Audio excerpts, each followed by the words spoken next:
May 2024 for each of the 12 signs. I'm Lada from AstroLada.com, and this May is such a joy compared to April. All planets are moving direct, so things will go more according to plans.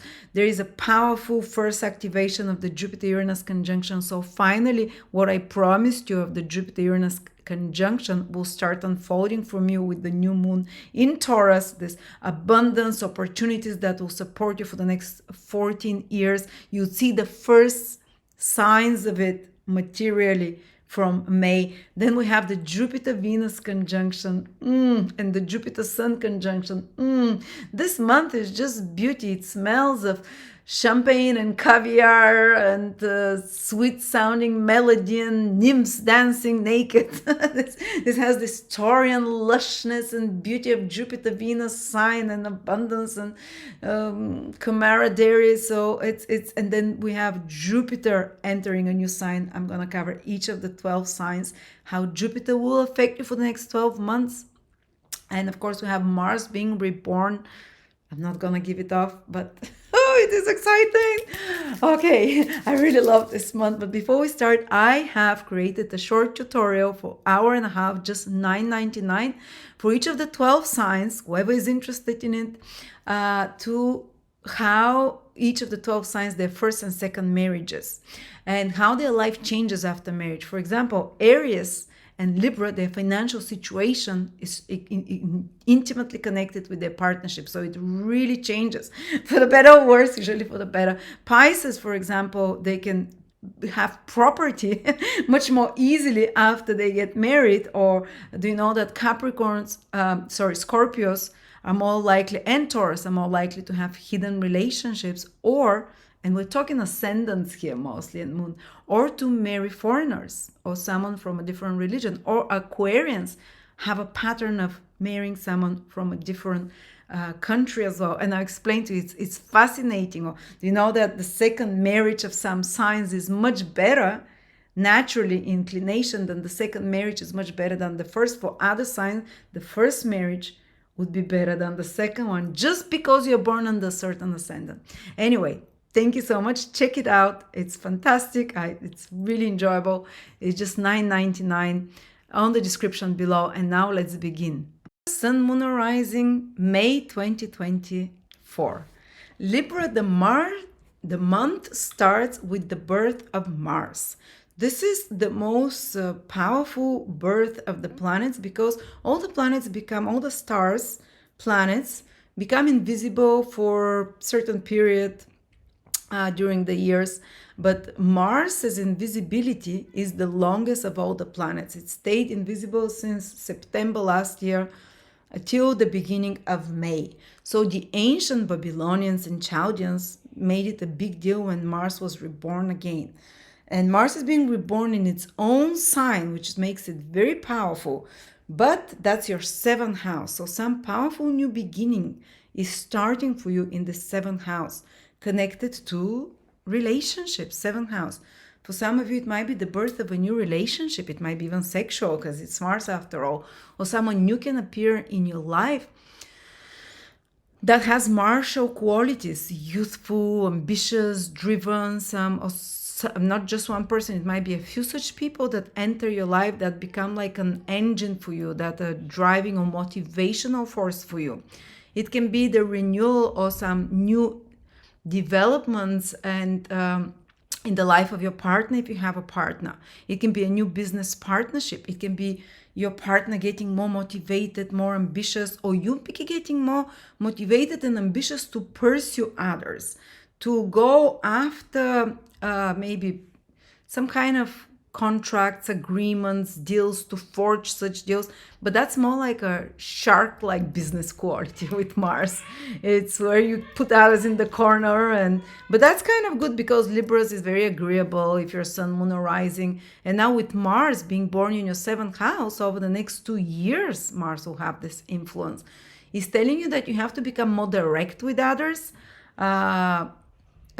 Basically, instead of pleasing others, you have to state what you need and what you want, rather than just caring about what they're gonna say, what you're gonna think. You're just going to instead forge ahead towards your goals, and whether you can recruit others to help you, Mars in the seventh house can do that, or maybe you'll be more affirmative in forging deals and be more like cutthroat and you can this gives great negotiating abilities, but more in the side where you win at all price where it's not necessarily to be fair and balanced for everyone, but you win at all price. Seventh house is the start maybe of some battle as well with another more competitive situation, with another strong competitor appearing. But Mars also can indicate that it's, seventh house, there is court cases and so on. They give me I hope it's not the birth of some court case for you, but usually there is winning ability with Mars and so strong in Aries. It can be also some project that you start together with another person, or some new opportunity or activity that comes to you from another.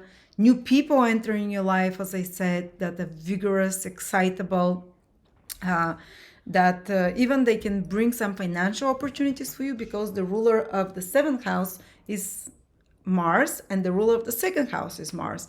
So this Mars being born there in the seventh house brings you more money and finances through collaborations, or through combining with others, or through other people's or partner. Or you pursuing more your audience or clients more aggressively, but also more successfully, because Mars is in Aries, which can lead to more financial gains, let's say. All right, but of course there is the connotations of stronger sexual activities, because Mars is with Rahu, more roving eye. Okay, it can escalate around the time, this excitement that comes to you from others. And of course others can be more confrontation with others in May.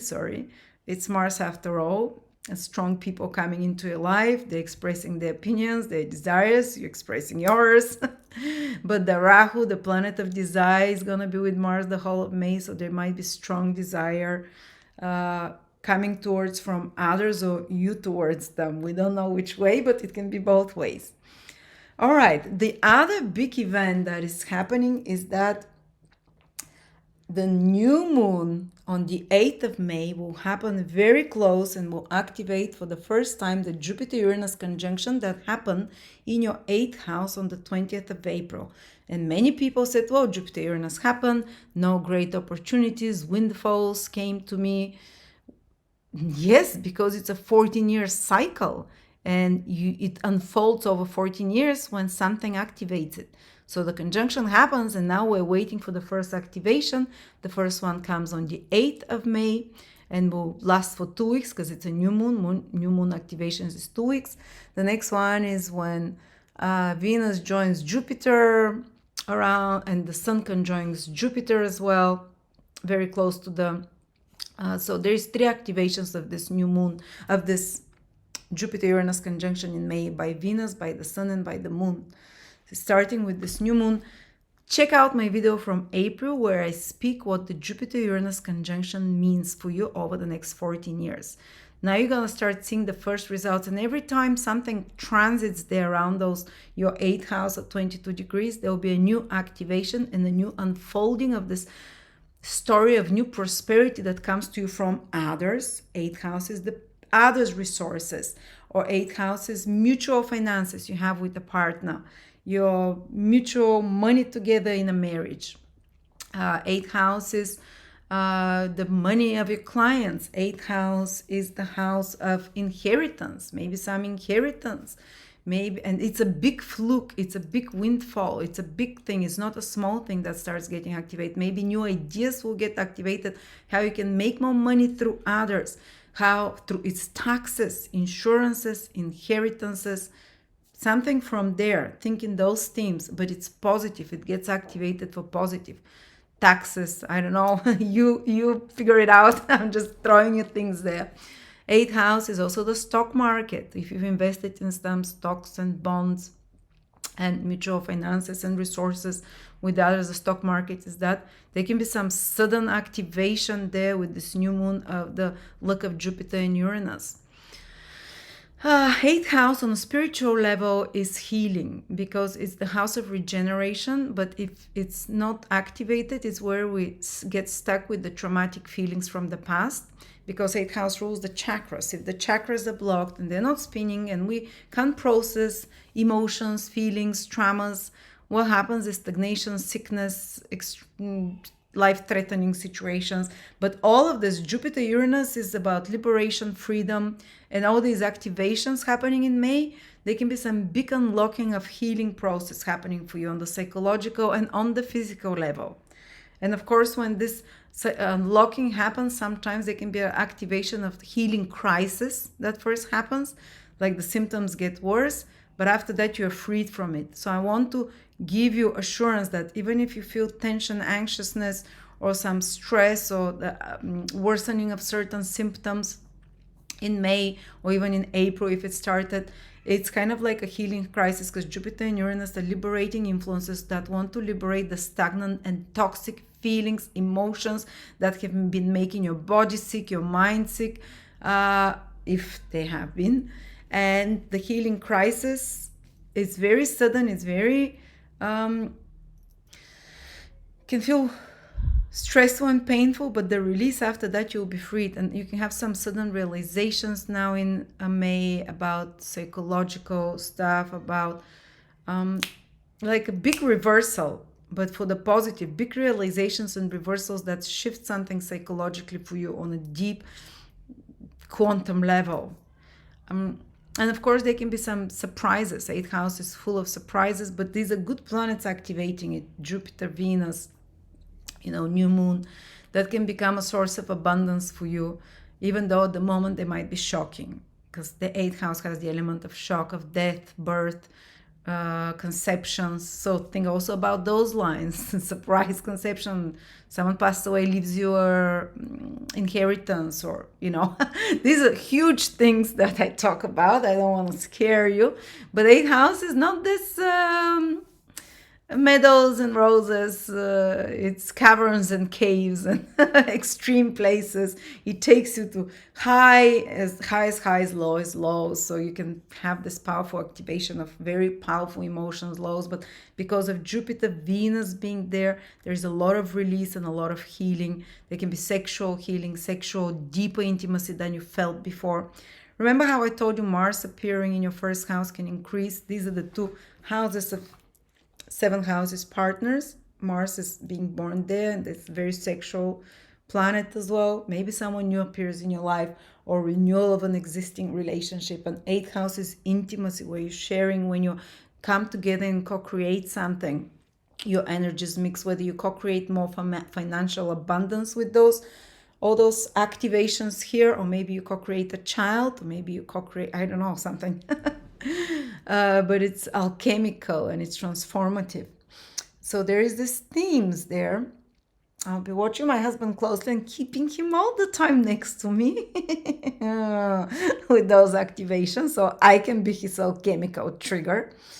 But yeah, this is one of the, and you see this conjunctions of Jupiter with Uranus last 14 years, with the Sun 1 year influence, with Venus 1 year influence. So even though Jupiter is leaving your eighth house of all of those things that we talked of, psychological and healing and so on, is leaving it on the 25th of May, those themes will stay with you for another year, another 14 years, because of the Jupiter-Uranus conjunction. Every time it's triggered, this eighth house, everything that we talked about can every time be reactivated in a new direction, in the next level unfoldment.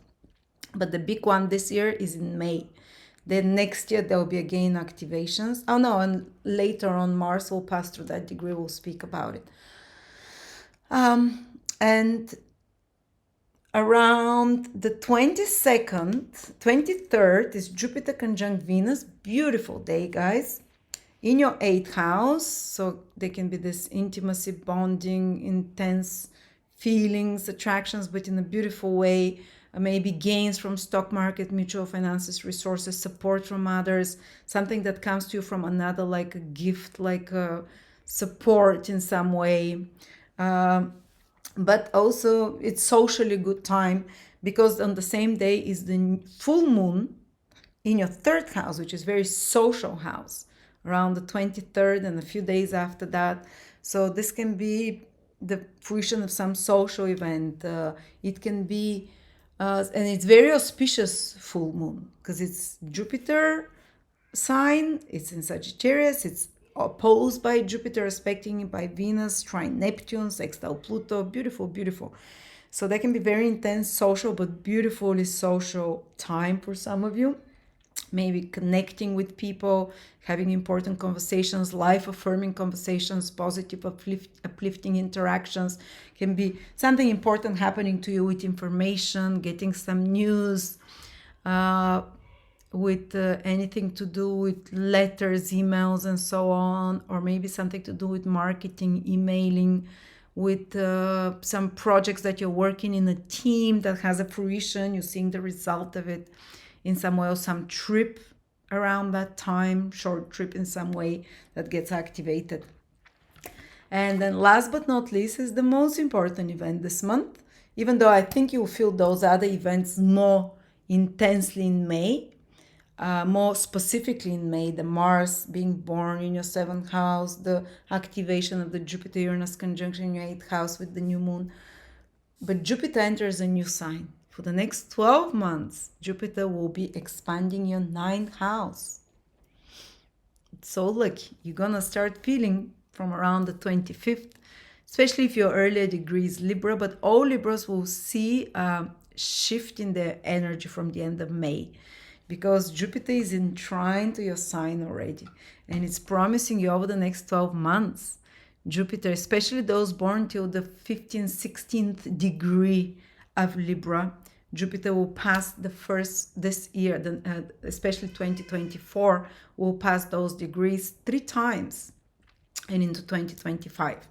But all Libras will have an energetic shift rising, and Jupiter coming out of the 8th house, which is more intense, more introverted, dealing with more transformations, life, birth, deaths, and so on. Even though these themes will stay because 3 new cycles started there. Now Jupiter in the 8th house is almost like coming out of the tunnel and seeing the light. This is the most inspirational house. The 8th house is the tunnel. The dark tunnel. The 9th house is the light at the end, and you're like, new hope will be born in you, new inspiration, new appreciation, new confidence, new purpose. The 9th house is, what is my purpose on earth? Do I feel that I have a mission? Do I feel like there is purpose for me to wake up? And especially people don't have a faith or belief or cosmology, might have a hard time feeling aligned, feeling meaningful, feeling inspired. But Jupiter here can renew over the next 1 year your belief systems, can renew your faith in God, in the universe, with multiple proofs, aligning, being at the right time or the right place, getting messages from above, getting benevolent mentors and guides in the physical flesh or even in the spiritual, downloading information, getting revelations. 9th house is the house where we connect with God, with the higher self, with your higher self. You live here only 15% of the capacity of your soul. The rest sits upstairs and watches you. That's what we call our spirit guides and our higher self and our God self. Well, that God self is trying to talk when Jupiter enters your 9th house. You have the most direct connection to this higher self during that time for a year. That's why things seem to flow, to align. You expand your vision of what is possible. You expand your vision of how much is possible for you. And you start believing. For me, the transits of Uranus through the 9th house, especially from the sun, I feel it the most, and from the ascendant as well, they have been the most positive ones. Not the conjunction, but the trine. It's almost like then I start believing much more is possible, and I see it. and more abundance, more growth, my confidence grows, what I'm capable of. You find teachings and belief systems that resonate so deeply with you. A teacher can appear in your life that is very good karmic teacher for you, who a mentor who directs you towards the right path.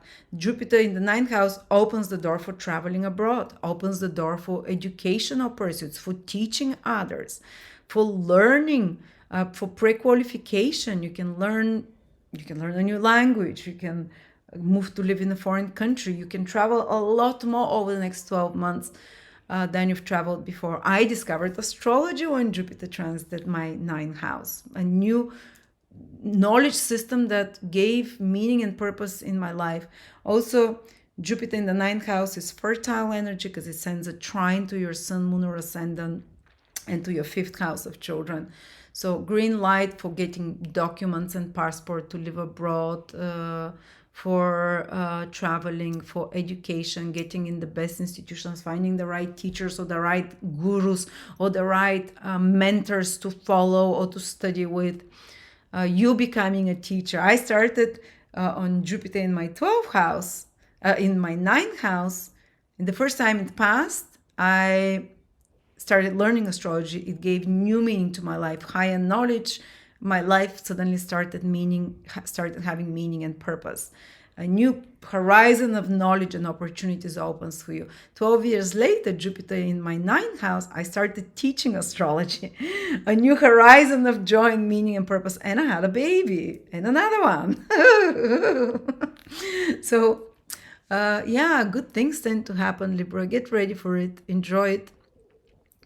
After the eighth house intensity, it's still good stuff there, but you're gonna like this freshness and lightness and this alignment of the ninth house. And if you want to use this energy of the ninth house, you can start with my short mini course of 1.5 hours on the unique manifestations of relationships for the 12 signs, ascendants, and specifically ascendants and moons. Just like for Libra, did you know that Libra's financial state really changes after business or marriage partnership?